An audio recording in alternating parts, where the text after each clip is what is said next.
warahmatullahi wabarakatuh. Perkenalkan, nama saya Elisha Gimbariamin, kelas 12 MIPA 6, SMA Negeri 3 Kabupaten Tangerang. Pembuatan video ini dilakukan untuk memenuhi tugas ujian praktik Bahasa Indonesia yang dibimbing oleh Bapak Rizky Hidayatullah Nur Hikmat. Pada Minggu 6 Desember 2020, di Bandara Internasional Soekarno-Hatta, vaksin COVID-19 yang dipesan Indonesia sudah tiba di tanah air. Vaksin yang dikemas dalam kontainer berpendingin tersebut diangkut menggunakan pesawat Garuda Indonesia dari Beijing, China. Vaksin ini dikenal dengan nama CoronaVac dan diproduksi oleh perusahaan bioteknologi asal Cina yang bermarkas di Beijing Sinovac Biotech Ltd. Vaksin COVID-19 ini dibuat dengan metode inactivated virus. Melalui uji klinis yang telah dilakukan di sejumlah negara, CoronaVac yang dibuat dari virus SARS-CoV-2 nonaktif ini bekerja dengan cara memicu respons kekebalan tubuh dengan cepat. Namun, antibodi yang dihasilkan oleh vaksin ini di dalam tubuh tidak lebih banyak dari antibodi yang berhasil terbentuk pada orang yang telah pulih dari COVID-19.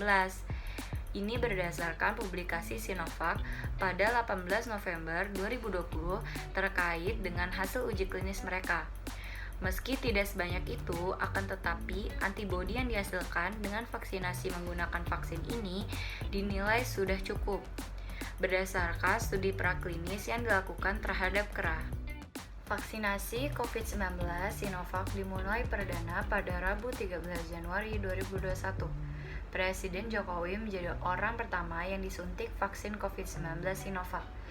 Vaksin Sinovac telah mendapatkan izin penggunaan darurat atau Emergency Use Authorization (EUA) dari Badan Pengawasan Obat dan Makanan (BPOM).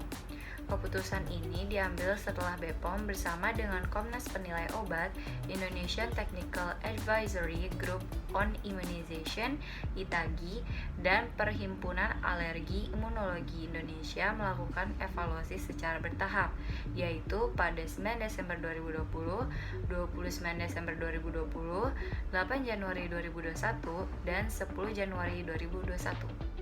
Efikasi vaksin Sinovac dan uji klinis di Bandung mencapai 65,3%.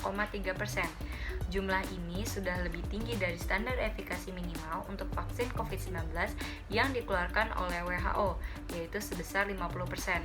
Komisi Fatwa Majelis Ulama Indonesia telah mengeluarkan fatwa halal untuk vaksin COVID-19. Sementara itu, munculnya efek samping ringan setelah vaksinasi memang bukan hal yang mengejutkan. Efek samping yang umum dirasakan adalah efek samping lokal di area bekas penyuntikan, seperti nyeri, iritasi, ataupun sedikit bengkak.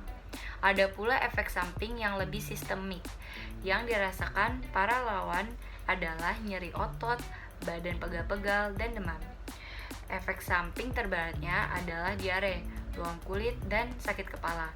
Namun, ini hanya dialami oleh 0,1% sampai 1% dari relawan yang dapat sembuh dengan sendirinya.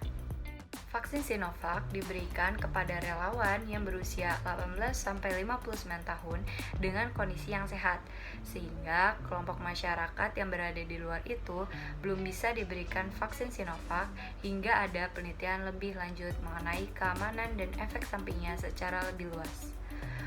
Kelompok masyarakat yang belum bisa diberikan vaksin COVID-19 dari Sinovac yaitu pernah terinfeksi COVID-19, sedang hamil atau menyusui, mengalami gejala ISPA dalam 7 hari terakhir, ada anggota keluarga serumah yang positif COVID-19, penerima dengan tensi di atas 140/90 mmHg, mengalami beberapa penyakit seperti jantung, ginjal, dan sebagainya.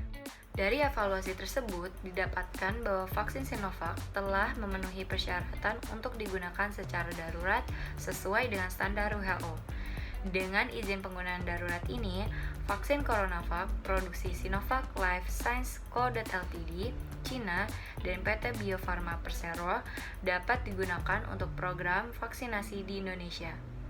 Dalam pemberian izinnya, BPOM melakukan kajian hasil uji klinis tahap akhir pengujian vaksin, termasuk khasiat atau efikasi vaksin.